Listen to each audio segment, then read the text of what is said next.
NCERT book Class 8 Chapter 2 lakh കി ചൂടിയ.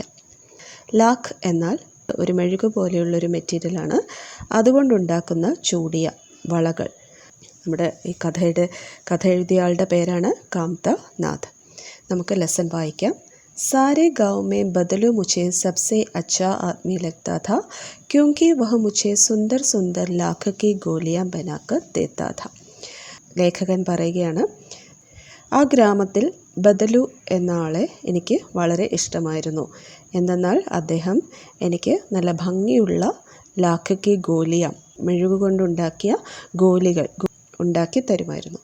मुझे अपना मामा के गांव जाने का सबसे बड़ा चाव यही था कि जब मैं वहाँ से लौटता था तो मेरे पास ढेर सारी गोलियाँ होती, रंग बिरंगी गोलियाँ जो किसी भी बच्चे का मन मोह ले. അപ്പോൾ എനിക്ക് അതായത് കാംതനാഥിന് പണ്ട് തൻ്റെ മാമയുടെ വീട്ടിൽ പോകാൻ ഭയങ്കര ഇഷ്ടമായിരുന്നു. കാരണം തിരിച്ചു വരുമ്പോൾ കൈ നിറയെ ഈ ഗോലുകൾ, പല കളറിലും ഉള്ള പല നല്ല ഭംഗിയുള്ള കുറേ ഗോലുകൾ കയ്യിലുണ്ടാവും. അത് ഏതൊരു കുട്ടികളുടെയും മനസ്സ് മോഹിപ്പിക്കുന്നതായിരുന്നു. അത്രയും ഭംഗിയുള്ള ഗോലുകളായിരുന്നു. അതുകൊണ്ട് മാമൻ്റെ വീട്ടിൽ പോവുക വളരെ ഇഷ്ടമായിരുന്നു. അവധിക്കാലത്ത്, സമ്മർ വെക്കേഷൻ ഒക്കെ ഉള്ള സമയത്ത് പോകാൻ ഇഷ്ടമായിരുന്നു. वैसे तो मेरे मामा के गांव का होने के कारण मुझे बदलू को बदलू मामा कहना चाहिए था, परंतु मैं उसे बदलू मामा न कहकर बदलू काका कहा करता था, जैसे कि गाँव के सभी बच्चे उसे कहा करते थे. അതായത് തൻ്റെ അമ്മാവൻ്റെ നാട്ടിലുള്ള ആളായതുകൊണ്ട് ബദലു മാമ എന്നാണ് വിളിക്കേണ്ടത്. പക്ഷേ അവിടെയുള്ള എല്ലാ കുട്ടികളും അദ്ദേഹത്തെ ബദലു കാക്ക എന്ന് വിളിക്കുന്നതുകൊണ്ട് ലേഖകനും ബദലു കാക്ക എന്ന് തന്നെ വിളിച്ചു. बदलू का मकान कुछ ऊंचे पर बना था. मकान के सामने बड़ा सा सहन था जिसमें एक पुराना नीम का वृक्ष लगा था. അപ്പോൾ ബദലുവിൻ്റെ വീട് ഒരു കുന്നിൻ്റെ മുകളിലായിരുന്നു. അതിൻ്റെ മുറ്റത്ത് തന്നെ എന്തുണ്ടായിരുന്നു? ഒരു പഴയ നീം, അതായത് വേപ്പിൻ്റെ മരം ഉണ്ടായിരുന്നു. उसी के नीचे बैठकर बदलू अपना काम किया करता था. बगल में भट्टी दहकती रहती जिसमें वह लाख पिघलाया करता. നീം ട്രീയുടെ അടിയിലിരുന്നിട്ടാണ് ഈ ബദലു തൻ്റെ ജോലി ചെയ്തുകൊണ്ടിരുന്നത്. അവിടെ ആ തീച്ചുളയിൽ ഈ ലാഖിനെ, ഈ മെഴുകിനെ ഉരുക്കിയാണ് അദ്ദേഹം ഈ ചൂടിയും ഗോലിയൊക്കെ ഉണ്ടാക്കിക്കൊണ്ടിരുന്നത്. അപ്പോൾ അടുത്ത് ഒരു തടി കൊണ്ടുണ്ടാക്കിയ ഒരു ഫ്രെയിം ഉണ്ടായിരുന്നു. ഈ മെഴുക് വളരെ സോഫ്റ്റ് ആയതുകൊണ്ട് അദ്ദേഹം അതിനെ ഒരു റോഡ് പോലെ ഉണ്ടാക്കിയിട്ട്, വളരെ തിന്നാക്കിയിട്ട്, ഒരു വടി പോലെ തിന്നാക്കിയിട്ട് ഒരു ചൂടിയുടെ, ഒരു വളയുടെ അതായത് ഷേപ്പ് കൊടുക്കുന്നുണ്ടായിരുന്നു. पास में 4 विभिन्न आकार की बेलन नुमा मुंगेरियाँ रखी रहती जो आगे से कुछ पतली और पीछे से मोटी होती. അപ്പോൾ അദ്ദേഹത്തിൻ്റെ അടുത്ത് തന്നെ പല ഷേപ്പിലുള്ള ബേലൻ നുമ മുങ്കേരിയ എന്നാൽ ഒരു വുഡൻ ബാറ്റൺ എന്നാണ് ബേലൻ നുമ മുങ്കേരിയ എന്ന് വെച്ചാൽ. അതായത് തടി കൊണ്ടുണ്ടാക്കിയ റോഡുണ്ടായിരുന്നു, ഒരു വടി ഉണ്ടായിരുന്നു. അതിൻ്റെ പ്രത്യേകത എന്ന് വെച്ചാൽ അത് മുമ്പിൽ വളരെ തിന്നും പുറകിൽ തടിച്ചിട്ടും ആയിരുന്നു. ആ ഒരു ഷേപ്പിലുള്ള റോഡായിരുന്നു അദ്ദേഹത്തിൻ്റെ കയ്യിലുണ്ടായിരുന്നത്. लाख की चूड़ी का आकार देकर बहू ने मुंगेरियाँ पर चढ़ाकर गोल और चिकना बनाता और तब एक एक कर पूरे हाथ की चूड़ियाँ बना चुकने के पश्चात वह उन पर रंग करता. അപ്പോൾ ഈ വളകളുടെ ഷേപ്പ് നോക്കിയിട്ട് അദ്ദേഹം ഈ മുങ്കേരിയയിൽ, അതായത് ഈ വുഡൻ ബാറ്റണിൽ ഇതിനെ എടുത്ത് വയ്ക്കും. വാക്സ്, അതായത് ലാക്ക് എടുത്ത് വെച്ചിട്ട് ഗോൾ ഔർ ചിക്കന ബനാത്ത, അതിനെ റൗണ്ട് ആക്കിയിട്ട് അതിനെ വളരെ സോഫ്റ്റ് ആക്കുന്നു. ഔർ തബ് ഏക് കർ പൂരെ ഹാത്ത് കി ചൂടിയാ ബനാ ചുക്നെ കെ പശ്ചാത് വഹ് ഉൻ പർ രംഗ് കർത്താ ഹെ. അങ്ങനെ വളകളെല്ലാം ഉണ്ടാക്കി കഴിഞ്ഞതിന് ശേഷം അദ്ദേഹം എന്താ ചെയ്യുന്നത്? അതിനെല്ലാം കളറുകൾ കൊടുക്കുന്നു. അടുത്ത പാരഗ്രാഫ്. बदलू यह कार्य सदा ही एक मचिए पर बैठकर किया करता था जो बहुत ही पुरानी थी. അപ്പോൾ അദ്ദേഹം ഈ കാര്യങ്ങളൊക്കെ ചെയ്യുന്നത് ഒരു പഴയ മച്ചിയെ, ഒരു സ്റ്റൂൾ അല്ലെങ്കിൽ ഒരു സീറ്റിലിരുന്നിട്ടാണ് അദ്ദേഹം ഇതെല്ലാം ചെയ്യുന്നത്. बगल में उसका हुक्का रखा रहता जिसे वह बीच बीच में पीता रहता. അപ്പോൾ ബഗളിൽ അടുത്ത് തന്നെ, ബഗൾ എന്ന് വെച്ചാൽ അടുത്ത് തന്നെ ഒരു ഹുക്ക വെച്ചിട്ടുണ്ടായിരുന്നു. ഇങ്ങനെ വലിക്കാൻ ഉപയോഗിക്കുന്ന, പണ്ട് കാലത്ത് സിഗരറ്റിന് പകരം ഉപയോഗിക്കുന്ന ഒരു സാധനമാണ് ഹുക്ക. അത് അടുത്ത് വെച്ചിട്ടുണ്ടായിരുന്നു. അത് ഇടയ്ക്കിടയ്ക്ക് അദ്ദേഹം വലിക്കുന്ന കാണാമായിരുന്നു. ഗാവ് മേ മേരാ ദോപഹർ കാ സമയ അധികതർ ബദലു കെ പാസ് ബി ത. അപ്പം ഗ്രാമത്തിൽ എൻ്റെ ഉച്ചയ്ക്കുള്ള സമയം മുഴുവനും ഞാൻ ബദലുവിൻ്റെ കൂടെയാണ് ചിലവാക്കിയിരുന്നത്. വഹ മുझे ലല കഹാ കർത്ത और मेरे पहुँचते ही मेरे लिए तुरंत एक मचिया मंगा दे. അപ്പോൾ അദ്ദേഹം എന്നെ വിളിച്ചിരുന്നത് ലല എന്നാണ്. അദ്ദേഹത്തിനെ കാണാനെത്തുമ്പോൾ തന്നെ എനിക്കൊരു മച്ചിയ, ഒരു ചെറിയ ഇരിപ്പിടം റെഡിയാക്കി വയ്ക്കും. മേ घंटों बैठे बैठे उसे इस प्रकार चूड़ियाँ बनाते देखता रहता. ഞാൻ മണിക്കൂറുകളോളം ഇദ്ദേഹം ഈ ചുടിയാം ഉണ്ടാക്കുന്നത്, വളകൾ ഉണ്ടാക്കുന്നത് നോക്കിയിരിക്കുമായിരുന്നു. ലഗ്ഭഗ് റോസി വഹ് 4-6 ജോഡെ ചുടിയാം ബനാത്ത. അപ്പോൾ ഒരു ദിവസം 4-5 ജോഡെ പെയേഴ്സ് ഉണ്ടാക്കുമായിരുന്നു, വളകളുടെ ജോഡികൾ ഉണ്ടാക്കുമായിരുന്നു. പൂരാ ജോഡ ബന ലേനെ പർ വഹ് ഉസെ ബേലൻ പർ ചढ़ाकर कुछ क्षण चुपचाप देखता रहता मानो वह बेलन न होकर किसी नववधू की कलाई हो. അപ്പോൾ ഈ വളകളൊക്കെ ഉണ്ടാക്കി കഴിഞ്ഞിട്ട് അദ്ദേഹം ഈ വളകളെ ഒരു സ്റ്റാൻഡിൽ വെച്ചിട്ട് വളരെ സൂക്ഷ്മമായിട്ട് ഒന്നും മിണ്ടാതെ നോക്കിയിരിക്കുമായിരുന്നു. അത് കണ്ടാൽ തോന്നും ഏതോ ഒരു നവവധുവിൻ്റെ കയ്യിൽ, നവവധു എന്ന് വെച്ചാൽ ബ്രൈഡ് അല്ലേ, ബ്രൈഡിൻ്റെ കലായി എന്ന് വെച്ചാൽ പാം, കയ്യിൽ കിടക്കുകയാണ് എന്ന് തോന്നും അദ്ദേഹം നോക്കുന്ന കണ്ടാൽ. അത്രയും സൂക്ഷ്മമായി നോക്കുമായിരുന്നു. അടുത്ത പാരഗ്രാഫ്. ബദലു മനിഹാർ ഥ. മനിഹാർ എന്നാൽ ഈ ബാംഗിൾസ് ഉണ്ടാക്കുന്ന ആൾക്കാരെയാണ് മനിഹാർ എന്ന് പറയുന്നത്. ചൂടിയം ബനാന ഉസ്കാ പൈതൃക് പേശ ഥ और वास्तव में वह बहुत ही सुंदर चूड़ियाँ बनाता था. അപ്പോൾ ഈ വളകൾ ഉണ്ടാക്കുന്നത് അവരുടെ പൈതൃകമായ പേശയായിരുന്നു, ജോബായിരുന്നു. യഥാർത്ഥത്തിൽ അവർ സുന്ദരമായ വളകൾ തന്നെ ഉണ്ടാക്കുമായിരുന്നു.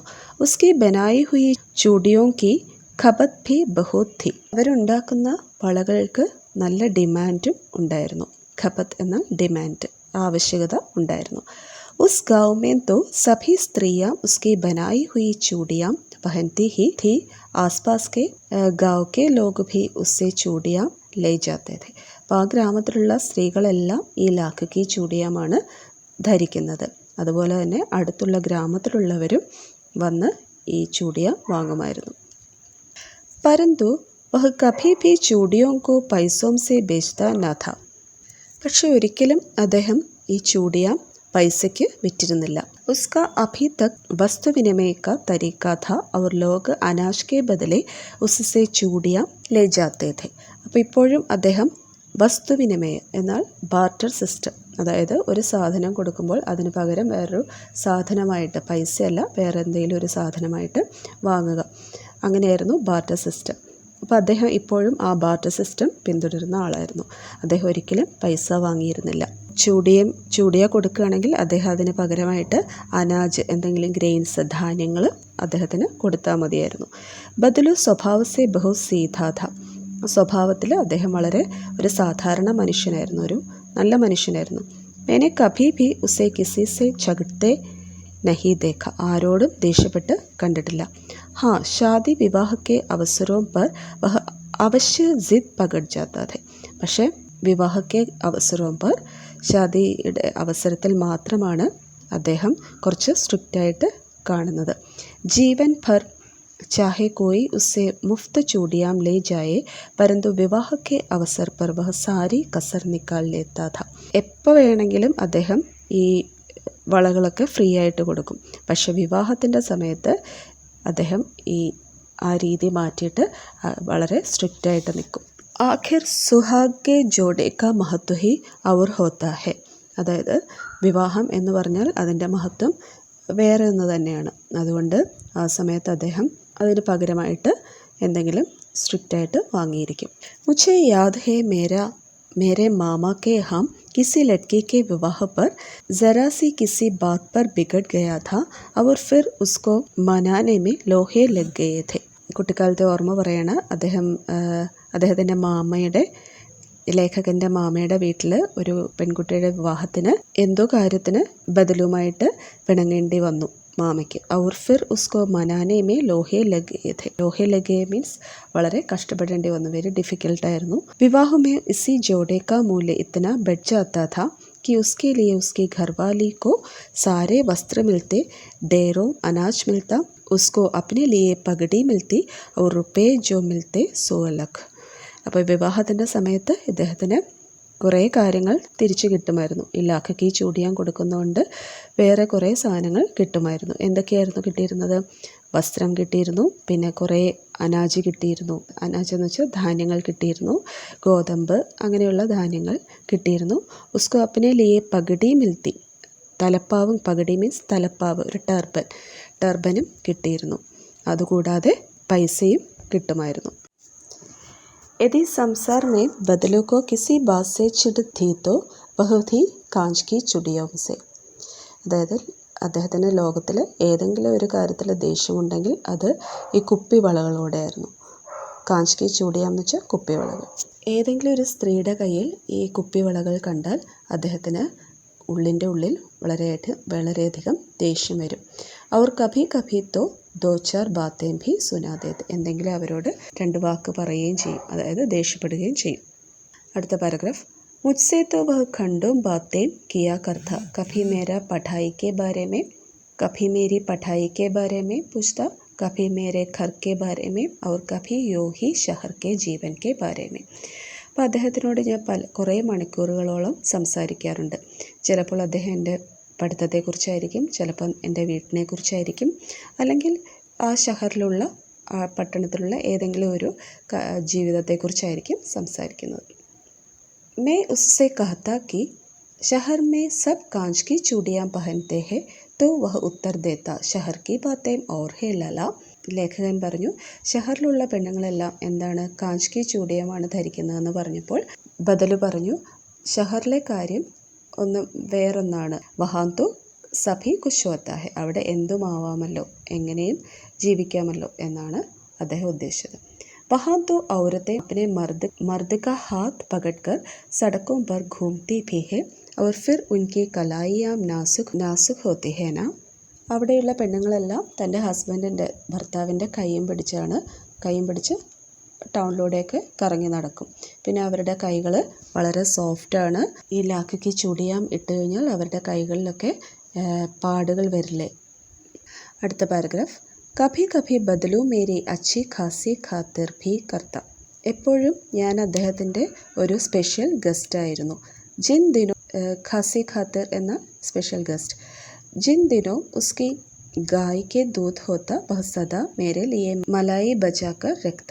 അവിടെ ചെല്ലുമ്പോഴൊക്കെ അദ്ദേഹം തൻ്റെ പശുവിൻ്റെ പാലിൽ നിന്ന് ക്രീം എടുത്തിട്ട്, മലായി എന്ന് വെച്ചാൽ മിൽക്ക് ക്രീമാണ്, ക്രീം എടുത്തിട്ട് അദ്ദേഹത്തിന് കൊടുക്കുമായിരുന്നു. और आम की फसल में तो मैं रोज़ी उसके यहाँ से 2-4 आम खा आता. മാങ്ങയുടെ കാലമാവുമ്പോൾ, ഹാർവെസ്റ്റിംഗ് സീസൺ ആവുമ്പോൾ അദ്ദേഹം എനിക്ക് അവിടെ ചെല്ലുമ്പോഴൊക്കെ ഒരു 3-4 മാങ്ങ കഴിക്കാൻ തരുമായിരുന്നു. परंतु इन सब बातों के अतिरिक्त जिस कारण वह मुझे अच्छा लगता वह यह था कि लगभग रोज़ ही वह मेरे लिए 1-2 गोलियां बना देता. പക്ഷേ ഇതിലൊക്കെ അപ്പുറത്ത്, അതായത് ഇതൊന്നും കൂടാതെ എനിക്ക് അദ്ദേഹത്തിനോട് ഇഷ്ടം തോന്നാൻ കാരണം അദ്ദേഹം എനിക്ക് 1-2 ഗോലിയം എനിക്കുണ്ടാക്കി തരുമായിരുന്നു. Next paragraph. मैं बहुधा हर गर्मी की छुट्टी में अपने मामा के यहाँ चला जाता और 1-8 महीने वहाँ रहकर स्कूल खुलने के समय तक वापस आ जाता. അപ്പം ഞാൻ കൂടുതലും ഈ ഗർമിക്ക് ചുട്ടി, സമ്മർ വെക്കേഷനിൽ മാമയുടെ വീട്ടിൽ പോകുമായിരുന്നു. ഒരു 1-1.5 മാസം അവിടെ നിന്നിട്ട് സ്കൂൾ തുറക്കാറാകുമ്പോഴാണ് തിരിച്ചു വരുന്നത്. परंतु 2-3 बार ही मैं अपने मामा के यहाँ गया होऊंगा, तभी मेरे पिता की एक दूर के शहर में बदली हो गई और एक लंबी अवधि तक मैं अपने मामा के गाँव न जा सका. അപ്പോൾ അങ്ങനെ ഇരിക്കുമ്പോൾ അദ്ദേഹത്തിൻ്റെ അച്ഛന് ദൂരെ ഒരു സ്ഥലത്തേക്ക് ട്രാൻസ്ഫറായി. അതുകൊണ്ട് കുറേ കാലങ്ങൾക്ക് ശേഷം അദ്ദേഹത്തിന് ഈ ഗാവിലേക്ക് വരാൻ പറ്റിയില്ല. തബ് ലഗ്ഭഗ് 8-10 वर्ष के बाद जब मैं यहाँ गया तो इतना बड़ा हो चुका था कि लाख की गोलियों में मेरी रुचि नहीं रह गई थी. 8-10 വർഷം കഴിഞ്ഞതിന് ശേഷമാണ് അദ്ദേഹം തിരിച്ച് വീണ്ടും ഈ ബദലുക്കാക്കെ കാണാൻ പോകുന്നത്. പക്ഷെ അപ്പോഴേക്കും അദ്ദേഹത്തിന് ഗോലിയാം അതിനോടുള്ള ആഗ്രഹങ്ങളൊക്കെ മാറിയിരുന്നു. अतः गाँव में होते हुए भी कई दिनों तक मुझे बदलू का ध्यान न आया. ഇപ്പോൾ ഗ്രാമത്തിൽ വന്നതിന് ശേഷം അദ്ദേഹം കുറേ കാലത്തേക്ക് ബദലുവിനെ കുറിച്ച് ചിന്തിച്ചിട്ട് പോലും ഉണ്ടായിരുന്നില്ല. इस बीच मैंने देखा कि गाँव में लगभग सभी स्त्रियां कांच की चूड़ियां पहनने हैं. അപ്പോൾ ഇതിനിടയിൽ കണ്ടു ആ ഗ്രാമത്തിലുള്ള പെണ്ണുങ്ങളെല്ലാം എന്താ ഇട്ടിരിക്കുന്നത്, കയ്യിൽ കാഞ്ച് കി ചൂടിയ, അതായത് കുപ്പിവളകൾ ഇട്ടിരിക്കുന്നത് കണ്ടു. വിരലെ ഹി ഹാത്തോ മേ മേനെ ലാഖ് കി ചൂടിയാം ദേഖി. കുറച്ച് കൈകളിൽ മാത്രമേ ഈ ലാഖ് കി ചൂടിയ കണ്ടുള്ളൂ. തബ് ഏക് ദിൻ സഹസ മുझे ബദലു കാ ധ്യാൻ ഹോ ഗയ. പെട്ടെന്ന് എനിക്ക് ബദലുവിൻ്റെ ഓർമ്മ വന്നു. बात यह हुई कि बरसात में मेरा मामा की छोटी लड़की आंगन में फिसलकर गिर पड़ी और उसके हाथ की कांच की चूड़ी टूटकर उसकी कलाई में घुस गई और उससे खून बहने लगा. അപ്പം എന്താ ബദലുവിനെ കുറിച്ച് ചിന്തിക്കാൻ കാരണം എന്നാൽ തൻ്റെ മാമൻ്റെ മകള് ചെറിയ കുട്ടി മുറ്റത്തുരുണ്ട് വീണപ്പോൾ അവളുടെ കൈകൾ ഈ കുപ്പിവളകൾ കൊണ്ട് മുറിഞ്ഞു. അപ്പോഴാണ് അദ്ദേഹം ബദലുവിനെ കുറിച്ച് ചിന്തിച്ചത്, ഓർമ്മ വന്നത്.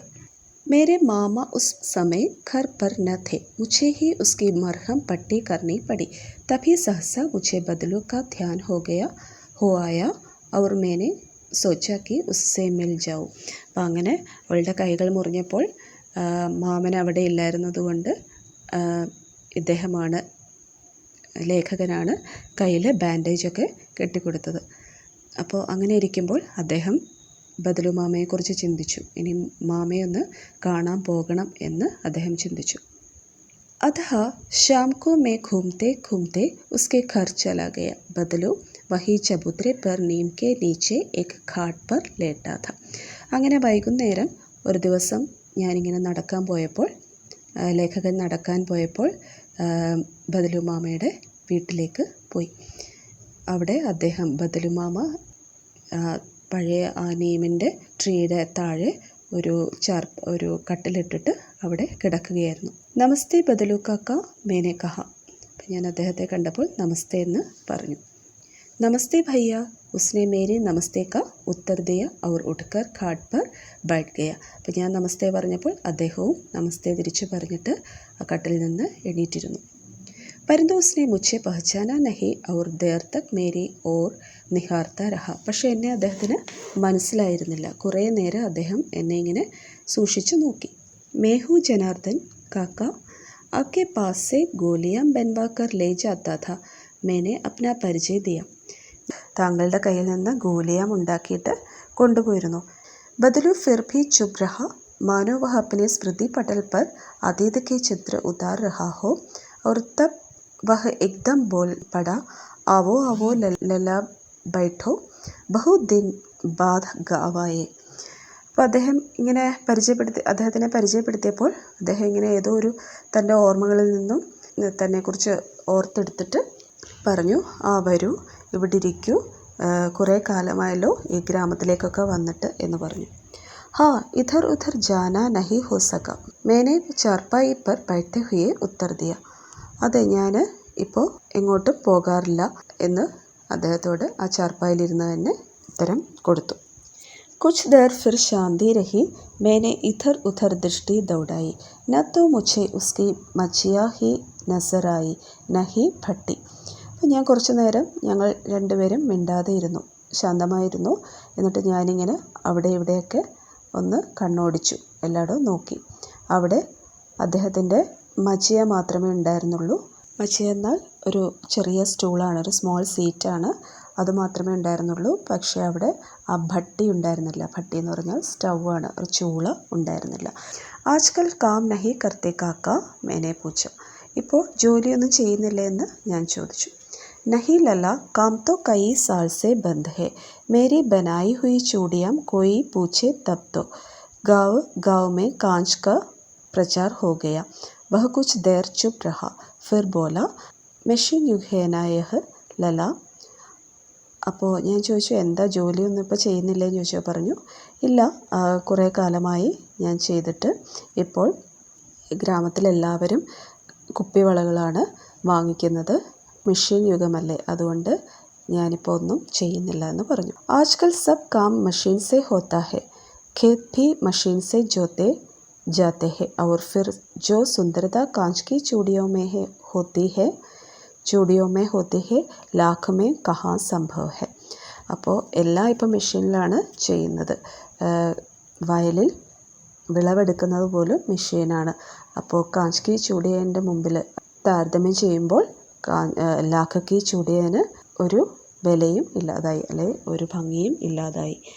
लेकिन कांच बड़ा खतरनाक होता है, बड़ी जल्दी टूट जाता है, मैंने कहा. അപ്പം ഞാൻ പറഞ്ഞു, പക്ഷേ ഈ ഗ്ലാസിൻ്റെ വളകൾ, കുപ്പിവളകൾ വളരെ ഡേഞ്ചറസ് ആണ്, അത് പെട്ടെന്ന് പൊട്ടിപ്പോകും.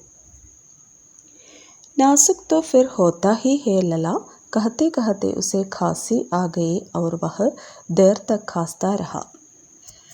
അപ്പോൾ അദ്ദേഹം പറയുകയാണ്, എല്ലാവരുടെയും കൈകൾ വളരെ സോഫ്റ്റ് അല്ലേ എന്ന് പറയുമ്പോഴേക്കും അദ്ദേഹത്തിന് ചുമ വന്നു.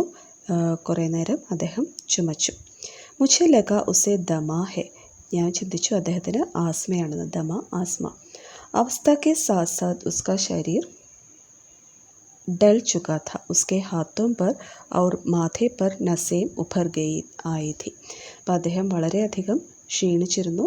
അദ്ദേഹത്തിൻ്റെ കൈകളിലും നെറ്റിയിലുമൊക്കെ ഞരമ്പുകൾ തെളിഞ്ഞു തുടങ്ങിയിരുന്നു. जाने कैसे उसने मेरी शंका भाप ली और बोला. അപ്പോൾ എൻ്റെ സംശയം അദ്ദേഹത്തിന് മനസ്സിലായി എന്ന പോലെ അദ്ദേഹം പറഞ്ഞു, ദമാ നഹി ഹേ മുझे ഫസലി ഖാസി ഹേ, എനിക്ക് ആസ്മയൊന്നുമില്ല, അദ്ദേഹത്തിന് അലർജിക് കഫാണെന്നാണ് പറഞ്ഞത്. യഹി മഹീനെ 2 മഹീനെ സെ ആ രഹി ഹേ, 10-15 दिन में ठीक हो जाएंगे. അപ്പോൾ ഒരു 10-15 ദിവസം കഴിയുമ്പോഴേക്കും ഈ ചുമയെല്ലാം മാറിക്കൊള്ളുമെന്ന് അദ്ദേഹം പറഞ്ഞു. मैं चुप रहा, मुझे लगा उसके अंदर कोई बहुत बड़ी व्यथा छिपी है. मैं देर तक सोचता रहा कि इस मशीन युग ने कितने हाथ काट दिए हैं. कुछ देर फिर शांति रही जो मुझे अच्छी नहीं लगी. അപ്പോൾ നമ്മുടെ ലേഖകന് മനസ്സിലായി അദ്ദേഹത്തിൻ്റെ ഉള്ളിൽ എന്തോ വലിയ വേദനയുണ്ട് എന്ന് മനസ്സിലായി. ലേഖകൻ ചിന്തിച്ചു, ഇത് ഒരു മെഷീൻ യുഗമാണ് അല്ലേ, പലരുടെയും ജോലി ഈ മെഷീൻ യുഗം വന്നപ്പോൾ നഷ്ടപ്പെട്ടു പോയി. കുച്ച് ദേർ ഫിർ ശാന്തി രഹി ജോ മുझे अच्छी नहीं लगी. കുറച്ചു നേരം നിശബ്ദത ആയിരുന്നു. ആം കി ഫസൽ അബ് കൈസി ഹേ കാക്ക, ഇപ്പോൾ എങ്ങനെയുണ്ട് മാങ്ങയുടെ വിളവൊക്കെ. കുച്ച് ദേർ പശ്ചാത് മേനെ ബാത് കാ വിഷയ ബദൽത്തെ ഹുയെ കഹ. അപ്പോൾ സബ്ജക്റ്റ് മാറ്റിയിട്ട് ഞാൻ അദ്ദേഹത്തോട് ചോദിച്ചു. अच्छी है लला, बहुत अच्छी है, उसने लहकर उत्तर दिया और अंदर अपने बेटी को आवाज़ दी. अरे रज्जो, लला के लिए आम तो ले आ. फिर मेरे और मुखातिब होकर बोला, माफ़ करना लला, तुम्हें आम खिलाना भूल गया था. അപ്പോൾ മാങ്ങയുടെ വിളവൊക്കെ എങ്ങനെയുണ്ടെന്ന് ചോദിച്ചപ്പോൾ പറഞ്ഞു, നന്നായിട്ടുണ്ട്, എല്ലാം നന്നായിട്ട് തന്നെ വിളഞ്ഞിട്ടുണ്ട്. എന്നിട്ട് അദ്ദേഹത്തിൻ്റെ മകളെ വിളിച്ചിട്ട് പറഞ്ഞു, കുറച്ച് മാങ്ങ എടുത്തിട്ട് വരാൻ പറഞ്ഞു. മാങ്ങ തരാൻ വിട്ടുപോയതിൽ ക്ഷമയും ചോദിച്ചു. നഹി നഹി കാക്ക, ആം തോ ഇസ് സാൽ ബഹുത് ഖായേ ഹെ. അങ്ങനെയൊന്നുമില്ല കാക്ക, ഞാൻ കുറേ മാങ്ങ ഈ വർഷം കഴിച്ചതാണ്. വാ വാ, ബിനാ ആം ഖിലായെ കേസെ ജാനേ ദൂങ്കാ തുംകോ. അത് കൊള്ളാം, പക്ഷേ എന്നെ മാങ്ങ കഴിപ്പിക്കാതെ ഞാൻ എങ്ങനെയാണ് പറഞ്ഞു വിടുക. मैं चुप हो गया. मुझे वे दिन याद हो आए जब वह मेरे लिए मलाई बचाकर रखता था. ഞാൻ കുറച്ചു നേരം മിണ്ടാതിരുന്നു. അപ്പോൾ എൻ്റെ ഓർമ്മയിലേക്ക് പണ്ടിവിടെ വരുമ്പോൾ അദ്ദേഹം മിൽക്ക് ക്രീം അല്ലേ, ദൂത് കാ മലായി ഉണ്ടാക്കി തരുന്നത് എനിക്ക് വേണ്ടി എടുത്തു വയ്ക്കുന്നത് ഞാൻ ഓർത്തു. ഗായ് തോ അച്ചി ഹേന കാക്ക, മേനെ പൂച്ച. പശുവൊക്കെ എങ്ങനെയുണ്ട് എന്ന് ചോദിച്ചു. നന്നായിരിക്കുന്നില്ലേ എന്ന് ചോദിച്ചു. गाय कहाँ है लला, 2 साल हुए बेचती, कहाँ से खिलाता. 2 വർഷം മുമ്പ് അതിനെ ഞാൻ വിറ്റു, എങ്ങനെ അതിനെ ഭക്ഷണം കൊടുക്കാനൊക്കെ വളരെ ബുദ്ധിമുട്ടാണ്. इतने में रज्जो उसकी बेटी अंदर से एक डालिया में डेर से आम ले आई. അപ്പോഴേക്കും ബദലു കാക്കയുടെ മകള് ഒരു ബാസ്ക്കറ്റ് നിറച്ച് മാങ്ങയുമായിട്ട് വന്നു. യഹ് തോ ബഹുത് ഹേ കാക്ക, ഇത്തനെ കഹാം ഖാ പാऊंगा. मैंने कहा, അയ്യോ കാക്ക, ഇത് നിറച്ച് ഉണ്ടല്ലോ, ഞാനിതെല്ലാം എങ്ങനെ കഴിക്കും? വാ വാ, വഹ് ഹസ് പട. ഷഹരി ठहरे ना, मैं तुम्हारे उम्र का था तो इसके चौगुने आम एक बखत में खा जाता. ടൗണിലുള്ളവരൊക്കെ ഇങ്ങനെയാണ്. ഞാൻ നിൻ്റെ പ്രായത്തിൽ ഒറ്റ ഇരിപ്പിന് തന്നെ ഇതിൻ്റെ ഇരട്ടി മാങ്ങ കഴിക്കുമായിരുന്നു. ആപ് ലോഗോं की बात और है, मैंने उत्तर दिया. നിങ്ങളുടെയൊക്കെ കാര്യങ്ങൾ വേറൊന്നാണ് അല്ലേ, നിങ്ങളൊക്കെ നല്ല ആരോഗ്യമുള്ളവരാണ് എന്നർത്ഥം. അച്ഛ ബേട്ടി ലലാക്കോ 4-5 ആം ചാൺ കർ ദോ. അപ്പം മകളോട് പറഞ്ഞു ഒരു 4-5 മാങ്ങ അദ്ദേഹത്തിന് കട്ട് ചെയ്ത് കൊടുക്കാൻ പറഞ്ഞു. സിന്ദൂരി വാലേ ദേന, ദേഖോ ലല കേസെ ഹെ, ഇസി സാൽ യഹ് പേട്ട് തയ്യാർ ഹുവാ ഹെ. അപ്പോൾ ഇതൊരു സിന്ദൂരി വാലെ മാങ്ങയാണ്, നല്ല റെഡ് കളറുള്ള മാങ്ങയാണ്, ഈ വർഷം ഉണ്ടായതാണെന്ന് പറഞ്ഞു. രജുവിനെ 4-5 ആം Anjali may Laker Mary or ബഠാ Diya. അപ്പോൾ തൻ്റെ കൈകളിൽ ഒരു 4-5 മാങ്ങ എടുത്ത് തൻ്റെ നേരെ നീട്ടി. आम लेने के लिए मैंने हाथ बढ़ाया तो मेरी निगाह एक क्षण के लिए उसके हाथों पर ठिठक गई. गोरी गोरी कलाइयों पर लाख की चूड़ियाँ बहुत ही फब रही थी. ഞാൻ ആ കയ്യിൽ നിന്ന് മാങ്ങ വാങ്ങാനായിട്ട് കൈ നീട്ടിയപ്പോൾ അവളുടെ കൈകളിൽ ഈ ലാഖ് കി ചൂടിയ വളരെ മനോഹരമായി കിടക്കുന്നത് കണ്ടു. ബദലുനെ മേരി ദൃഷ്ടി ദേഖ് ലി ഔർ ബോൽ പട. यही आखिरी जोड़ा बनाया था जमींदार साहब की बेटे के विवाह पर. ജമീന്ദാർ സാഹബ് എന്ന് വെച്ചാൽ ലാൻഡ് ലോഡിൻ്റെ മകളുടെ വിവാഹത്തിന് വേണ്ടി ഉണ്ടാക്കിയതാണ്, അവസാനത്തെ പെയറാണ്. 10 ആനെ പൈസ മുജ്കോ ദേ രഹേ ഥേ. 10 അണ, അതായത് അന്നത്തെ പൈസയാണ് 10 അണ. അപ്പോൾ ഇതിന് പകരമായിട്ട് അദ്ദേഹം എനിക്ക് 10 അണ തന്നിരുന്നു. മേനെ ജോഡാ നഹി ദിയ, കഹാ ഷഹർ സെ ലേ ആവോ. ഞാൻ അദ്ദേഹത്തിന് വളകൾ കൊടുത്തില്ല, അദ്ദേഹത്തിനോട് പറഞ്ഞു പട്ടണത്തിൽ നിന്ന് വാങ്ങിക്കോളൂ എന്ന് പറഞ്ഞു. മേനെ ആം ലേ ലിയെ ഔർ ഖാക്കർ തോടി ദേർ പശ്ചാത് ചല ആയ. എന്നിട്ട് ഞാൻ ആ മാങ്ങ കഴിച്ചിട്ട് കുറച്ച് കഴിഞ്ഞതിന് ശേഷം പുറത്തേക്ക് പോയി. മുझे പ്രസന്നത ഹുയി കി ബദലുനെ ഹാർക്കർ ഭി ഹാർ നഹി മാനി ഥി. അപ്പോൾ എനിക്ക് സന്തോഷമായി, ബദലു തോറ്റുപോയെങ്കിൽ കൂടി തൻ്റെ തോൽവി അദ്ദേഹം സമ്മതിച്ചില്ല. ഉസ്കാ വ്യക്തിത്വ കാഞ്ച് കി ചൂടിയോം ജൈസാ ന ഥ കി ആസാനി സെ ടൂട്ട് ജായ്. അപ്പോൾ അദ്ദേഹത്തിൻ്റെ വ്യക്തിത്വം പെട്ടെന്ന് പൊട്ടിപ്പോകുന്നൊരു കുപ്പിവളകൾ പോലെ ആയിരുന്നില്ല എന്ന് അദ്ദേഹം വളരെ ധൈര്യമുള്ള മനസ്സിന് വളരെ ശക്തിയുള്ളൊരു മനുഷ്യനായിരുന്നു എന്ന് ഇതിൽ നിന്ന് നമുക്ക് മനസ്സിലാക്കാം. അപ്പോൾ ഈ കഥയിലൂടെ ലേഖകൻ നമ്മോട് പറയാൻ ഉദ്ദേശിക്കുന്ന ഇതാണ്: അനുകൂലമല്ലാത്ത സാഹചര്യത്തിലും അല്ലെങ്കിൽ കഷ്ടപ്പാടുള്ള കാലത്തും നമ്മൾ നമ്മുടെ ധൈര്യം നഷ്ടപ്പെടുത്തരുത്.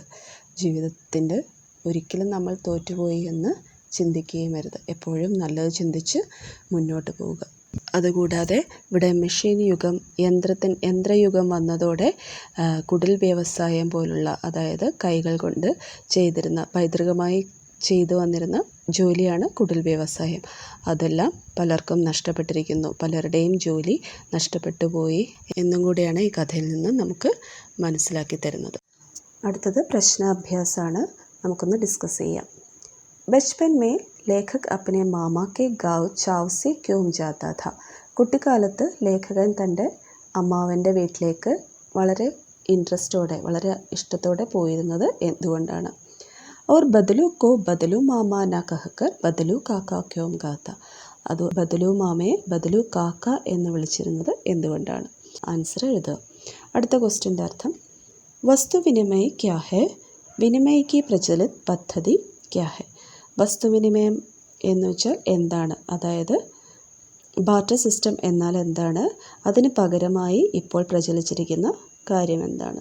മെഷീനി യുഗിനെ സെക്കൻഡ് ക്വസ്റ്റ്യൻ: വസ്തുവിനിമയ് ക്യാ ഹെ, അതായത് ബാർട്ടർ സിസ്റ്റം എന്നാൽ എന്താണ്, വിനിമയ്ക്ക് പ്രചലിത് പദ്ധതി ക്യാ ഹെ. ആ ബാർട്ടർ സിസ്റ്റത്തിൻ്റെ പുതിയ പദ്ധതി എന്താണ്, സിസ്റ്റം എന്താണ്? അപ്പോൾ ബാർട്ടർ സിസ്റ്റം എന്ന് പറഞ്ഞാൽ എന്താണ്? ഒരു സാധനത്തിന് പകരം വേറൊരു സാധനം കൈമാറുക, പൈസയ്ക്ക് പകരം സാധനങ്ങൾ കൊടുക്കുകയാണ് ബാർട്ടർ സിസ്റ്റം. വിനിമയ്ക്ക് പ്രചലിത് പദ്ധതി ക്യാ ഹെ. അപ്പോൾ അങ്ങനെയുള്ള ബാർട്ടർ സിസ്റ്റത്തിൽ നിന്ന് വ്യത്യസ്തമായ ഇപ്പോൾ ഉള്ള രീതി എന്താണ്? പൈസ, അല്ലേ, ക്യാഷ് കൊടുക്കുകയാണ്. ഒരു സാധനത്തിന് നമ്മൾ ക്യാഷ് കൊടുത്ത് വാങ്ങുകയാണ്. മെഷീനി യുഗിനെ കിത്തനെ ഹാത്ത് കാട്ട് ദിയേ ഹെ. മെഷീനി യുഗം എത്ര പേരുടെ ജോലിയാണ് കളഞ്ഞത്? ഇസി पंक्ति में लेखक ने किस व्यथा की ओर संकेत किया है? മെഷീൻ യുഗം പലരുടെയും ജോലി നഷ്ടപ്പെടുത്തി എന്ന വരിയിലൂടെ ലേഖകൻ എന്ത് കാര്യമാണ് സൂചിപ്പിച്ചിരിക്കുന്നതെന്നാണ് പറഞ്ഞിരിക്കുന്നത്. എന്ത് കാര്യമാണ്? പലരുടെയും ജോലി നഷ്ടപ്പെട്ടു മെഷീൻ യുഗം വന്നപ്പോൾ, അല്ലേ? എല്ലാം മെഷീനാണ് ചെയ്തുകൊണ്ടിരിക്കുന്നത്. അപ്പോൾ പലർക്കും ജോലി ഇല്ലാതായി. ബദലു के मन में ऐसी कौन सी व्यथा थी जो लेखक से छिपी न रह सकी? അപ്പോൾ ബദലുവിൻ്റെ മനസ്സിൽ എന്ത് വിഷമമായിരുന്നു ഉണ്ടായിരുന്നത്? ലേഖകനോട് ഒളിപ്പിച്ചു വെച്ചിരുന്ന എന്ത് വിഷമമാണ് ഉണ്ടായിരുന്നത്? എന്തായിരിക്കും വിഷമം? തൻ്റെ ജോലി പോയി എന്നുള്ളതാണ്, അല്ലേ? തൻ്റെ ലാഖക്കി ചൂടിയമിന്, അതായത് ആ കുടിൽ വ്യവസായമായിരുന്ന അദ്ദേഹത്തിൻ്റെ കുടിൽ വ്യവസായമായിരുന്ന ലാഖക്കി ചൂടിയാം, അതിന് ഡിമാൻഡ് ഇല്ലാണ്ടായി. ഇപ്പോൾ എന്താണ്? കുപ്പിവളകളാണ്, കാഞ്ച് ചൂടിയാമാണ് എല്ലാവരും ധരിക്കുന്നത്. അപ്പോൾ അതുകൊണ്ട് അതൊരു വിഷമമായിട്ട് അദ്ദേഹത്തിൻ്റെ മനസ്സിലുണ്ടായിരുന്നു. മെഷീനി യുഗ് സെ ബദലു കെ ജീവൻ മേ ക്യാ ക്യാ ബദലാവ് ആയ? അപ്പം മെഷീനി യുഗം കൊണ്ട് മെഷീൻസൊക്കെ വന്നപ്പോൾ ബദലുവിൻ്റെ ജീവിതത്തിൽ എന്ത് മാറ്റങ്ങളാണ് ഉണ്ടായിരിക്കുന്നത്? ആദ്യം അദ്ദേഹത്തിൻ്റെ ജോലി പോയി. അങ്ങനെ ജോലി പോയപ്പോൾ എന്തായി? അദ്ദേഹത്തിന് വീട്ടിൽ ബുദ്ധിമുട്ടുകൾ വന്നു, ക്യാഷിൻ്റെ ബുദ്ധിമുട്ട് വന്നു. സാധനങ്ങളൊന്നും ക്യാഷിന് പകരം സാധനങ്ങളായിരുന്നു കിട്ടിക്കൊണ്ടിരുന്നത്. അപ്പം അതൊന്നും കിട്ടാതായി. പശുവിനെ വിറ്റു, അല്ലേ? പശുവിനെ വിറ്റപ്പോൾ എന്തായി? ക്രീം, അതായത് പാലിൻ്റെ ക്രീമൊന്നും എടുക്കാനില്ലാതായി. ആരെങ്കിലും ഇദ്ദേഹം വന്നപ്പോൾ അത് കൊടുക്കാൻ പറ്റാതെ വന്നു. ഇതൊക്കെ മാറ്റങ്ങളാണ്. അപ്പോൾ ഈ കഥ എല്ലാവർക്കും ഇഷ്ടമായി എന്ന് വിചാരിക്കുന്നു. നന്നായി മനസ്സിലായിട്ടുണ്ടെങ്കിൽ ഇത് എല്ലാവർക്കും, നിങ്ങളുടെ ഫ്രണ്ട്സിനെല്ലാം ഷെയർ ചെയ്യുക.